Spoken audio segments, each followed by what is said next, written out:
20-1. Another lesson involving everybody's favorites, word problems. Oh, how we love word problems. Well, we're talking about systems, talking about equations. Equations lead to everyday situations that we can try to solve. Now, last day, long lesson. Long lesson, the last one, because we did all solving processes graphically, and then 2 algebraic processes, which were substitution and elimination. So, algebraic, show your work. Graphically, sometimes you're allowed to just punch in your calculator, little second trace, number 5 intersect, scroll to the intersection point, enter, enter, enter. There it is with limited work. Great way to check whatever you get from your algebraic process. The other thing that we talked about last day that was new, because the solving was mainly the same, was the fact that we could have a linear system, which is what 10C was all about. 2 graphs, 2 equations, and a point of intersection. There's your solution. Well, we then introduced the fact that this course started talking quadratics. We could have a quadratic linear system, quadratic like anywhere on this graph, and then you have a linear equation could give you 2 points that are solutions. And the last one we talked about was the quad-quad situation. Quad-quad, have a quadratic, and you have a second quadratic, and it creates 2 points of intersection as well. So all of these 3 situations used the processes that we had learned in 10C. Graphing, substitution, and elimination. So it's taking this information in these processes and now doing them with word problems. How you solve, if it doesn't state, read carefully, the assumption is you're doing it algebraically. That's just assumed. Set up and solve algebraically. So with word problems, what's important is we need to, in each question, set up a system. We need 2 equations. And that's, again, like so many of these word problem lessons from this entire course, it's the setup that requires the thinking. The math process usually isn't too difficult. So understand what's happening. Here we go. Question number 1. Skeet shooter, doesn't refer to it, but it's a clay pigeon. It hits in flight. So you maybe see it in movies, or maybe you've done it. Someone stands and says, release or shoot or something, and a clay disc gets sent into the air in a parabolic trajectory. An individual with the gun shoots the gun, and at some point, the trajectory of the clay pigeon, it's called, and where the bullet's traveling from depends upon where it's released from, where the person's standing, but we have points of intersection. And that is what we're looking for, because like it says, we have a target. The clay pigeon takes this trajectory. We note that it is a quadratic. The -2 tells us it opens down. So there's the trajectory we're talking about. The gun is shot on a line, HT is equal to 14T, where it does say in the question, but I didn't type it all up, it tells us that H is the height above the ground, and T is the time, it says, the projectile's in the air. So that's what we want to do. But what's nice with this one, as long as we can see what's happening, we have, and instead of going H at T, the height at a certain time, I'm going to turn it into an equation. Y is equal to -2t squared plus 20t, and the gun is shot where Y, and Y again, would be the height, so that's our Y. The height is based on 14t. Now, Graphing it, you could graph it to check, but algebraically is how we should solve it. Different ways to solve. We could cancel or eliminate. We could substitute. I'm always going to use the one that I think makes the most sense. Here we have y is 14t. Not even a big equation or expression. I'm just going to substitute that in. So I can substitute 14t, since that's what y is, I can put it for y in the other equation. So our equation here would be 14t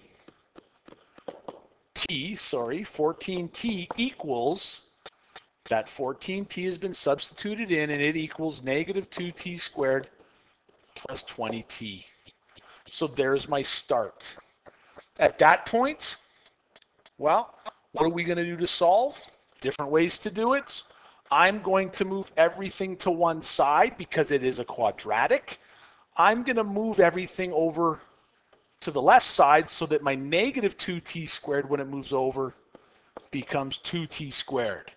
20t becomes a negative 20t plus the 14t that's already over there, and that equals 0.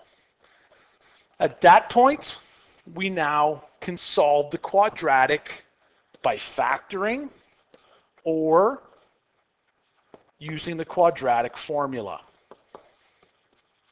Both were reviewed in the solving. Choose the one that makes the most sense for you. I'm going to factor because I can see with this, first thing I could do would be to factor out a 2, which would leave me with t squared minus 10t plus 7t equal to 0. Now I have my simple trinomial. What multiplies to 7 but adds to negative 10. Well, that's how we're going to factor.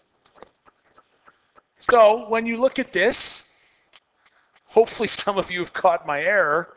Oh, it's late in the day when I'm recording this. Bonehead. I don't have a trinomial because I need to combine my like terms. Oh, silly error. Focus. So at this point, I could still factor, but first I need to combine my two t terms. So I'm left with 2t squared minus negative 20 and 14 is minus 6t equals 0. Now I'm going to factor. It's not a three-term trinomial. I can factor out a 2t, which leaves me with t minus 3 equal to 0. Now that it's factored, I have my two factors. Basically, one of them is going to be a 0 if it has to equal 0. So t would be equal to 0. If that 2t is going to be 0, t would be 0. And the other possibility is if this t minus 3 is 0, t would be 3. So t equal to 0 and 3 are my two possibilities. But we always have to make sure we've answered the question. The question says how many seconds for the bullet to hit the target. Well, in that case, it doesn't ask about the height. We don't have to worry about it. We have two t values. Well, t equal to 0 and 3.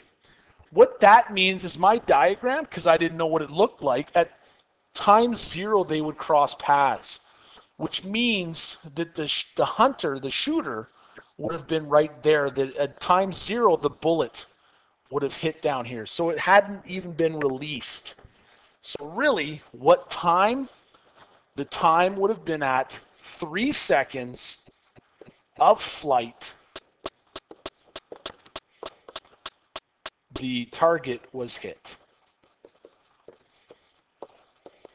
So, sorry about my solving. However, know what you've solved for. Why would we maybe substitute back in like we've done to solve for y? Well, we would solve for y if the question asked how high up. How high up did the target get hit at time 3 seconds? At time 3 seconds, the target was so high, but it doesn't ask for it, so don't worry about it. There's number 1. Now, second example on that page. This one, less about a real-life application, more about simple, straight-up word problems, reading and interpreting. Here it's not a real life situation, it's just number stuff. It wants two integers with the following relationship. Well, we see that there's two relationships here, so that means that's going to be two equations. But with this situation, this is where it's important to just identify unknowns first. We have two integers when we read this. 4 more than twice the first integer gives the second. It doesn't matter which is which, but I need to be consistent. So I'm going to call x my first integer and call y my second integer. Now I can create my equations. It says 14 more than twice the first integer. So twice the first integer, and I need 14 more than that. Gives, which is another way of saying equals, the second integer. So read careful and break it into steps. 14 more than twice the first gives the second integer. There's your first equation. Now we need our second equation. The second equation says the second integer increased by 1. So our second integer is y, increased by 1, is, which is another way of saying equals, is equal to square of the first integer, the integer squared. So there's what we have for our second equation. And now we need to solve. Which way's better? I don't know if there is a better, best way. Maybe I'll quickly set up both, but just fully simplify and solve for one. Let's take a look at elimination really quick. If we wanted to do elimination, remember one of my hints for elimination was to write the equation so things were lined up. So I want to write it as 2x. I'm going to move this y over to be a negative y, and then move the 14 over. So I just rearrange the equation. The second equation I want, well, in that case, I have an x squared. I don't have an x, so I'm going to move my x squared over this way, and it'll be a negative x squared. But now if I want to line things up, I need to spread this out a little bit. 2x minus y equals negative 14. So I have negative x squared plus y, and then my 1 would go over to be a negative 1. So if this is the situation, could I eliminate this? Absolutely. I have my two equations, things lined up. So what would I do? I now add the two equations. No x squared and a negative x squared is negative x squared. 2x combined with no x is a 2x. My negative y and positive y, I can eliminate. I had the additive inverse right off the bat. Will equal negative 14 plus negative 1. There's negative 15. So there's now a quadratic that I could use to solve. So elimination will work. How would I solve that? Well, solve a quadratic, everything has to go to one side. I would move my negative x squared over to be a positive x squared, which is helpful. My 2x would move over to become a negative 2x, and my negative 15 is there, so that's all good. And that'll be equal to 0 because everything has been moved to one side.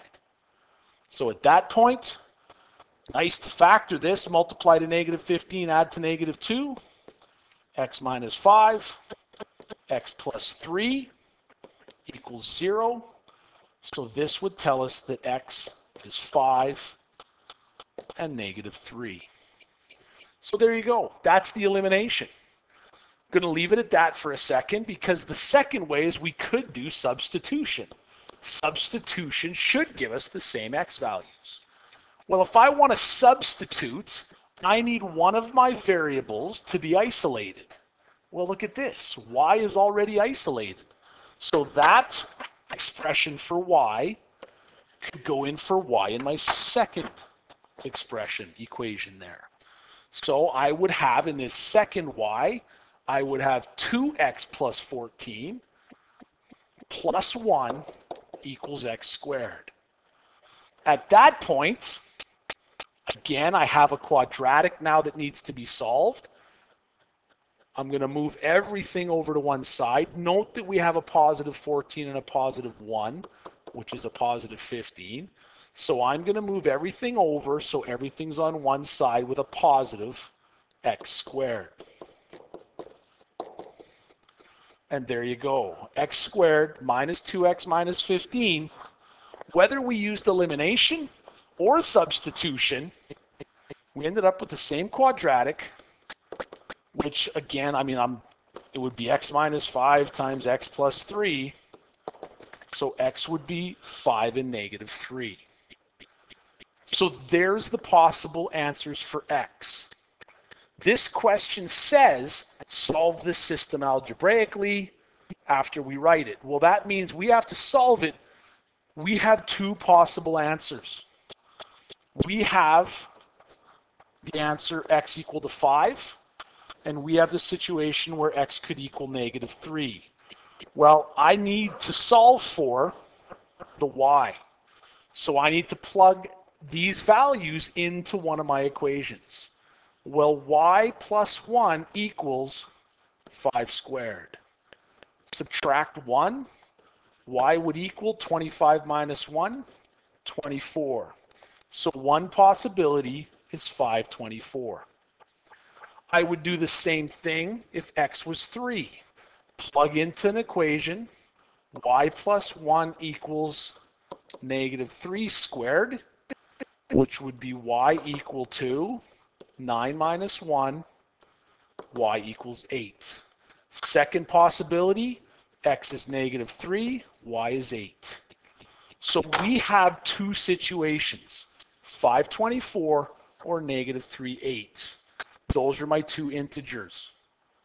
Now, we have to be careful, are both acceptable? Sometimes negative answers aren't acceptable, but in this case, we're trying to find two integers, positive or negative numbers.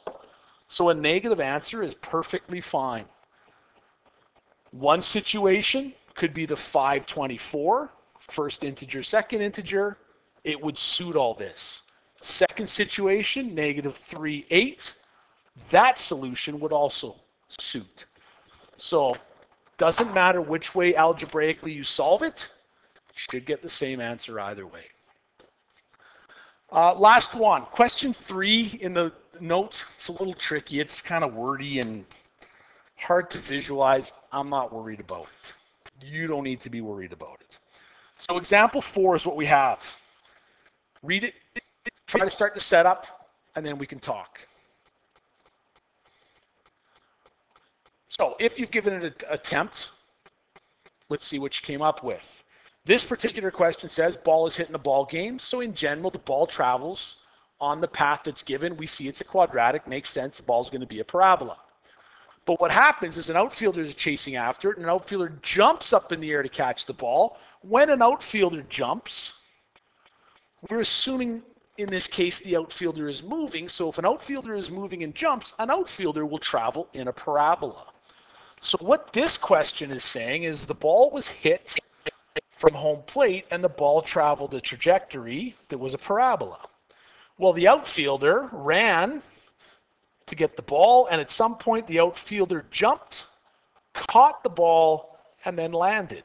So we have two different parabolas, and at one point the two meet. Note that x is the horizontal distance. If x is the horizontal distance from home plate, this x value here is how far from home plate the ball was caught in a horizontal distance. And it tells us that y is the height of the ball. So the height in this case, y, that's how high the ball was when it got caught. There's only going to be one point here of intersection, I think you would find. I don't think if you were to do this on your calculator graphically, you're going to get 2 points of intersection, really, because that's how the question would look. So here we go. What do we know? We have h is equal to negative 0.1 x squared plus 2x. And then we have h is equal to negative x squared plus 39x minus 378. So with that being said, well, different ways we can approach this question. It's up to you as to which way you do. When I look at this, I kind of like the fact that I have an h and an h. They're not additive inverses, but I can make them additive inverses and eliminate one of them by multiplying the whole thing by -1. So I would have now, if I rewrote it, negative h equals positive 0.1x squared minus 2x and nothing else. So after multiplying everything by -1, I can cross off my additive inverse h's, which gives me 0. I have a negative x squared equal to 0, or plus, sorry, because I'm adding all of these, 0.1x squared. Well, that's going to give us a negative 0.9 x squared. And from there, 39 and -2 is plus 37x minus 378. So there's what I have for my quadratic. I'll be honest with you, factoring that could just be plain old ugly. So how would we solve it? Well, we would solve it quadratic formula. X is negative b plus or minus the square root of b squared minus 4ac over 2a. Well, now I plug all of that into this. So x equals negative 37 plus or minus the square root of 37 squared minus 4 times a, which is 0.9, times c, which is negative 378. All of that is over 2 times negative 0.9. So now, when I would go to do the work here, well, I'm going to save all the steps, but what I have here under my radical, and after I were to root it, we would end up with negative 37 plus or minus 2.86 over negative 1.8. There's what our quad formula looks like. So you can double check that. Like I said, should end up with plus or minus 2.86. So that means our x value will be negative 37 plus 2.86 divided by negative 1.8. And the other possibility would be negative 37 minus 2.86 divided by negative 1.8.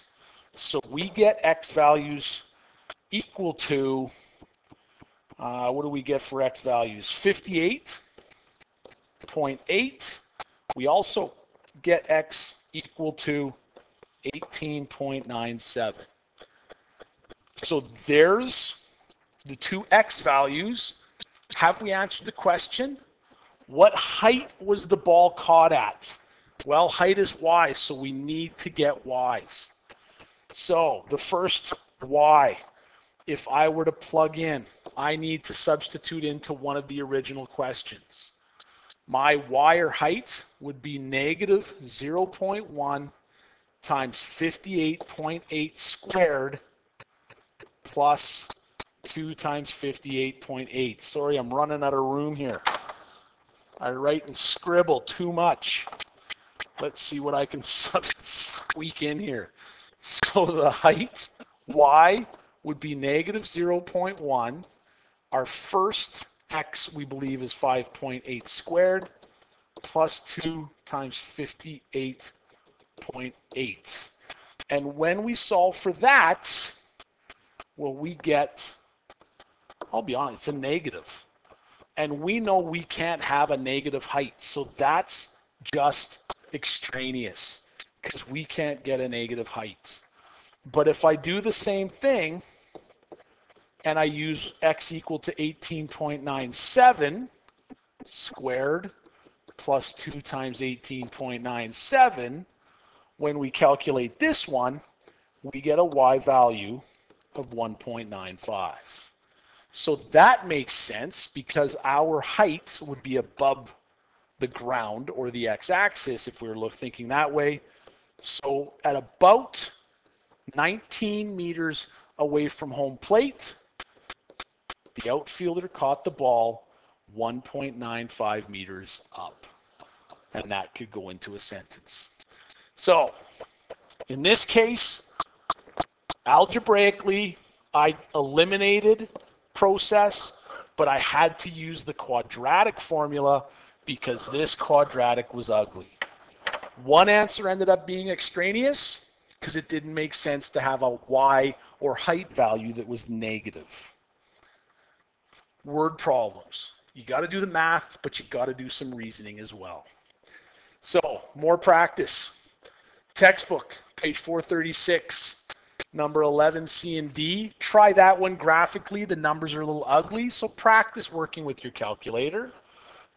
But these other questions, attempt those algebraically. Great practice.